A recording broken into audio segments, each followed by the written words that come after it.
প্রিয় দর্শক, এই মুহূর্তে অবস্থান করছি একটি প্রোটেক্টেড এরিয়াতে। এই এরিয়াতে দেখতে পাচ্ছেন আমার বিহাইন্ড এই বিশাল মাপের একটি প্রজেক্ট। এই প্রজেক্টটা হলো ঘাসের প্রজেক্ট। এখানে বিশাল ঘাস, বড় বড় ঘাস চাষ করা হয়। এখান থেকে মূলত এই ঘাসগুলো গবাদি পশুদেরকে খাওয়ানো হয়।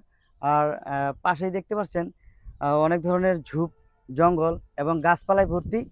এখানে দিনের বেলায় কোনো মানুষই থাকে না, জনশূন্য এলাকা।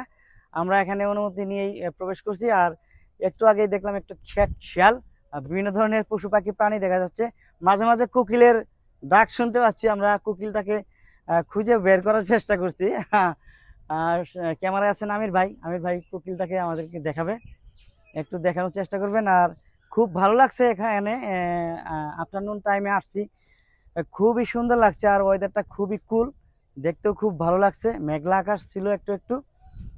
পাশেই দেখছেন কি ধরনের ঘাস। আমি একটু এদিকে যাব, যাওয়ার মতো সিস্টেম নাই, এখানে অনেক মাটি কাদা আছে। ঘাসগুলো আমি আপনাদেরকে দেখানোর চেষ্টা করছি। আর এখানকার যে গাছ আছে, রাস্তার সাইডে একটা ভিউ, কি সুন্দর একটা ভিউ দেখতে পাচ্ছেন। মাঝখান দিয়ে পাকা রুট, আর তার সাইডে দুই সাইডে ছাউনি দিয়ে আছে, গাছের ছাউনি। হ্যাঁ, অনেক ধরনের গাছ আছে। একদম এত বড় একটা এরিয়া, কোনো মানুষ নেই, একদম জনশূন্য। মানে খুবই ভালো লাগার মতো, গ্রামের দৃশ্যর মতো, একদম মানে একদম প্রাকৃতিক পাহাড় অঞ্চলের মতো।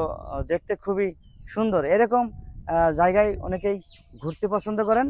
আর আপনি চাইলে এখানে আসতে পারেন। এটা হলো ডেইরি ফার্মের ভিতরে। আপনি আসতে পারবেন এখানে, গেটে অনুমতি নিয়ে আসতে পারবেন, সমস্যা নেই, নো প্রবলেম। সো বন্ধুরা, আজ এই পর্যন্ত। সাথে ছিলাম আমি সুলাইমান পারভেজ। আর দেখা হবে পরবর্তী কোনো টপিকে, পরবর্তী কোনো জায়গায়। এই পর্যন্ত সবাইকে আল্লাহ হাফিজ।